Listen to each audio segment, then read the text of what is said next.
This is the last day of September, the day Robinson Crusoe was set to be shipwrecked. My name is Siriluk.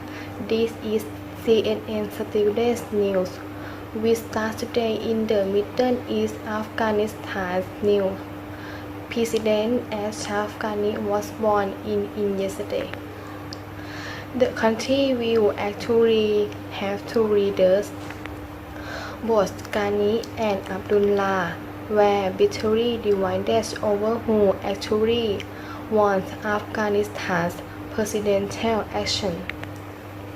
The U.S. came up with the deal that allows both of them to have leadership positions. But will they be able to work together on their Western country problem? On the same day that Ghani took his oath of office, two top-sized bombing occurred in different parts of Afghanistan. The country will actually have two leaders. Both Ghani and Abdullah were bitterly divided over who actually wants Afghanistan's presidential action. The U.S. came up with the deal that allows both of them to have leadership positions. But will they be able to work together on their Western country problem? On the same day that Ghani took his oath of office, two suicide bombings occurred in different parts of Afghanistan. 8 police officers and civilians were killed. The Taliban, Afghanistan's former ruler, are trying to regain control of the country, and the U.S. military mission to the country is winding down. 2,000 of American and NATO troops are still there, moving west of Afghanistan. After passing over Iran and Iraq, we come to Syria. The nations been at Syrians were since 2011, and the IS terrorist group has moved in taking over half of Syria land and killing anyone who gets in there, where that included civilians over the weekend. President Obama says the U.S. government has underestimated what has been happening in Syria.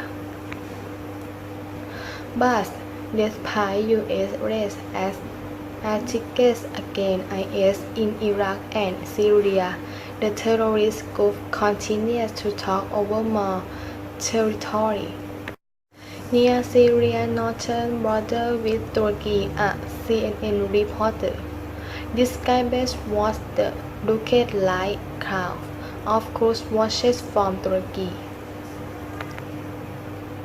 Their schemes in anchor somewhere as they follow cruise just across the Syrian border were protected by IS. There was this truck-mounted artillery repeatedly fired into a village. The sound is seconds later. We see recruiting fighters running between buildings, desperately taking cover. And down her they smashes a hole in a wall to get away. The noise of small arms and heavy weapons cut through the sky. One mortar around 5 way off target. Just over there where crews see that smoke stop. That was heavy mortar fire coming from across the border in Syria, landing her on Turkish territory, and you could see. Pretty close to where we are standing, pretty close to where all of these people are standing. The counter infuriates the people that say coalitions axis against IS have been worked.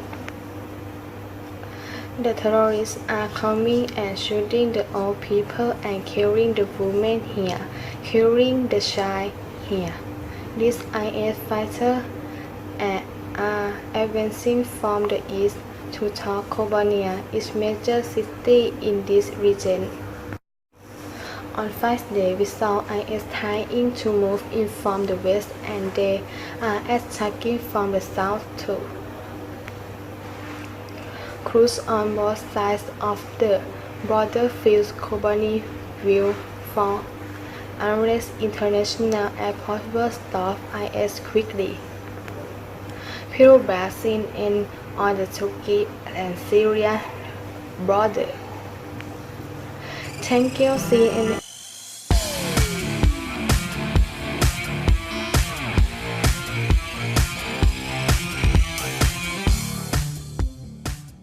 It's the last day of September, the day Robinson Crusoe was said to be shipwrecked. My name is Carl Azus. This is CNN Student News.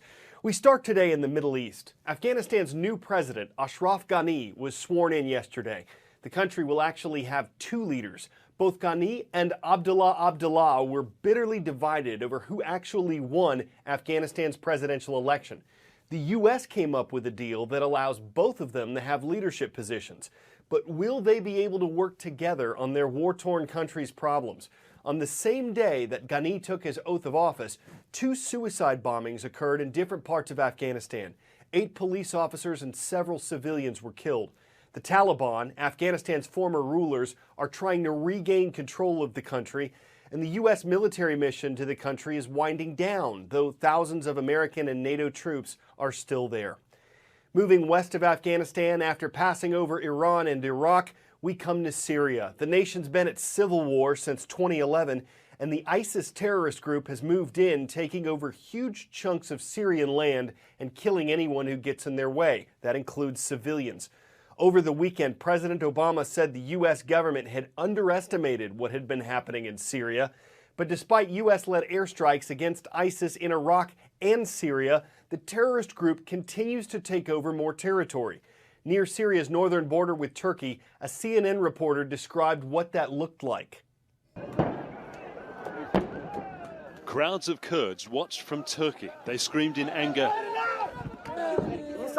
Some wept as their fellow Kurds just across the Syrian border were pounded by ISIS. They watched this truck-mounted artillery repeatedly fire into a village. The sound hits seconds later. We see Kurdish fighters running between buildings, desperately taking cover. Pinned down here, they smash a hole in a wall to get away.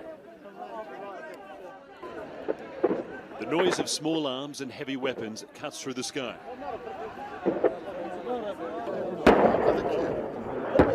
One mortar round flies way off target. Just over there, where you can see that smokestack, that was clearly mortar fire coming from across the border in Syria, landing here on Turkish territory. And you can see, pretty close to where we're standing, pretty close to where all of these people are standing. The crowd is furious. The people here say the coalition's airstrikes against ISIS haven't worked. The terrorists are coming and shooting our people and killing the woman here, killing the child here. These ISIS fighters are advancing from the east to take Kobani, the major city in this region. On Friday, we saw ISIS trying to move in from the west, and they're attacking from the south too. Kurds on both sides of the border fear Kobani will fall unless international air power stops ISIS quickly. Phil Black, CNN, on the Turkey-Syria border.